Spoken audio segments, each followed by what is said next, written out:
are currently on our way to the office where our car rental comes from because we're having trouble with the headlights and the radio, so they're gonna fix it.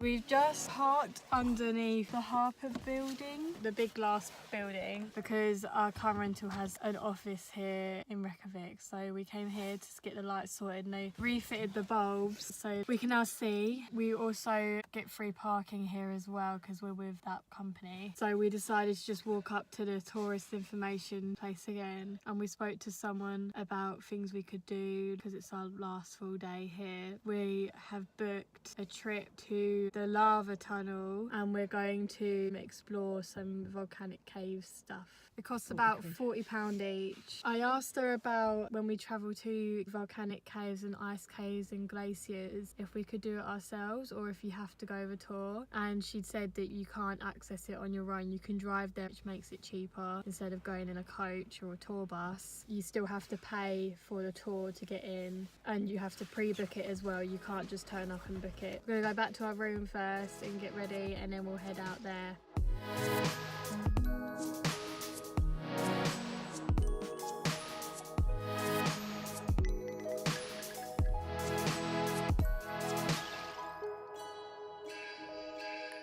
We are now on our way to the lava caves. That's what they're called, but there's not actually any lava. They're just caves formed from lava, I'm guessing. The sun is so bright. But yeah, we are on our way there, only half an hour from Reykjavik.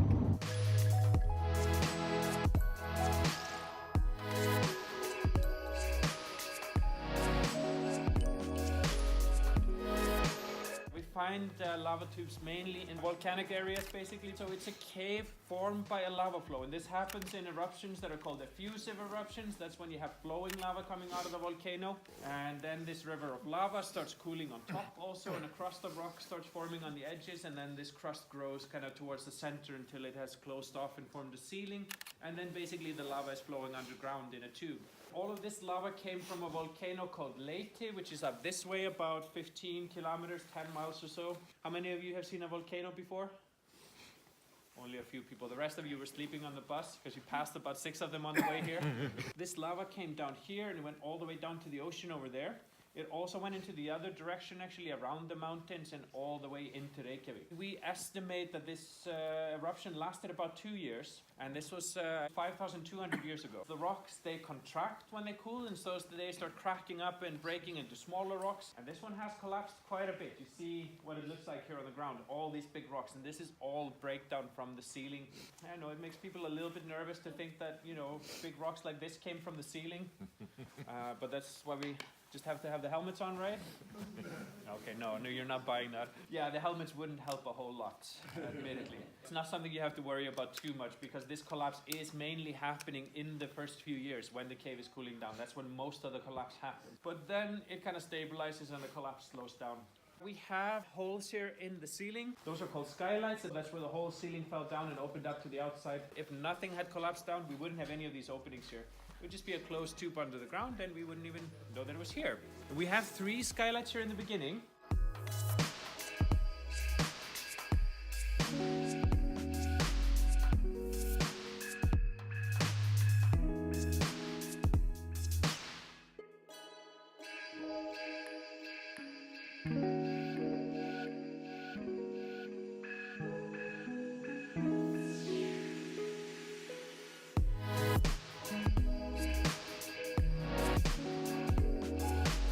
Kind of a lot of white on the wall, and that's the bacteria. It's basically just colonies of cave bacteria that live in here, and they're attached to the rock. They're actually eating they digest the minerals in the rock. Scientists have come here to study them, including scientists from NASA. They're thinking something like the bacterial life we find in these kind of environments on Earth could also be the most likely form of life we can find on places such as Mars, for example. Mars, they're thinking about that specifically because Mars has lava tubes that are not that different from this. Now that we've come a little bit away from the skylights, yeah, we start seeing the color in the rock a little bit better. All the red color, that's the main color we see in here, and that's all caused by iron. It's able to oxidize, rust basically, if it comes in touch with oxygen when it's still glowing hot. When lava was flowing through the cave, there wasn't any oxygen present. Oxygen starts coming in at the end when most of the lava has drained out, maybe this first skylight fell down. So all the red color is happening in this kind of short time frame, right at the end of the eruption when there's oxygen present and the lava is still hot. You see these kind of ripple patterns, they are called ropey lava, and that's a very typical feature for this type of lava flow that makes these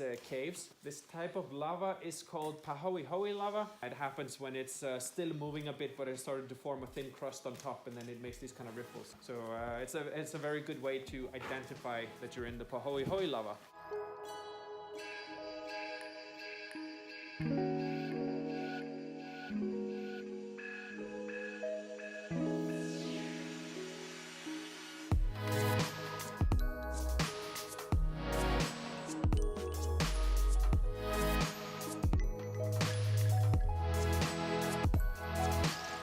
We're in a lava cave.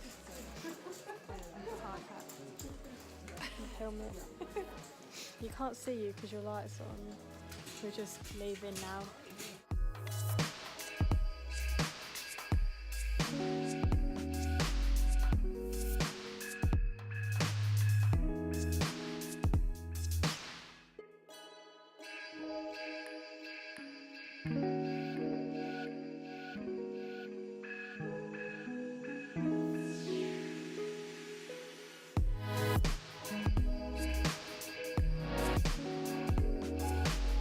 Okay, we're just leaving the cave, holes in the ceiling.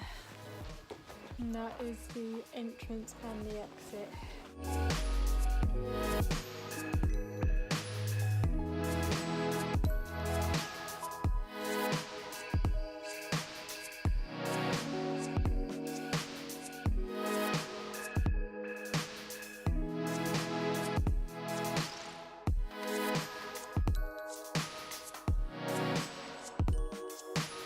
So we are now back at the car park that we were at earlier, and we are going to explore Reykjavik. There's a massive moon. What are you looking at? What are you looking at? And watch a film in another language? I don't want to do that. We've entered a Christmas shop and it's like February. Here I go again. I've lost my head in the clouds. Lonely covers my mouth and I'm waiting. What do you mean it's real? Stuff. It's made of real animal.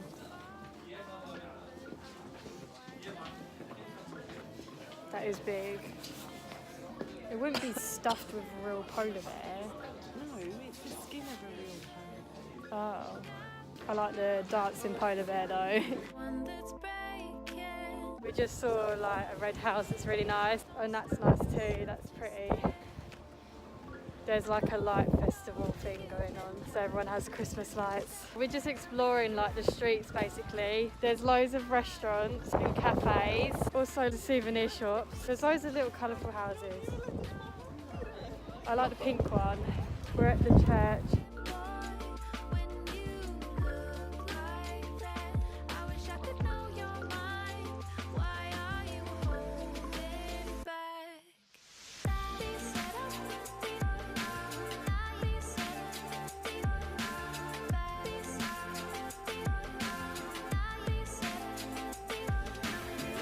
it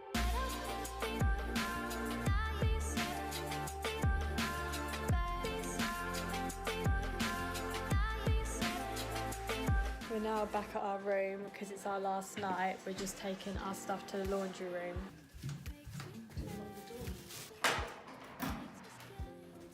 the things you need to say, but I'm patient and I've waited. And this is the laundry room. They have 3 washing machines, and then they have 2 tumble dryers up there as well. They've also got some irons, and they provide you with the stuff. Just cracked some egg, and it was red. That looks disgusting. It looks like it's bleeding, like chicken. Look, it's got a bruise on his side. We're making a really small omelette. With 1 egg. Tomato and cheese omelette. With 1 egg. It's going to be a I'll put pancake. the tomato on it. Icelandic omelette is done. So tonight is our last night here in Reykjavik, and tomorrow we are making our way towards Vik. Thank you for watching, and I'll see you in the next one.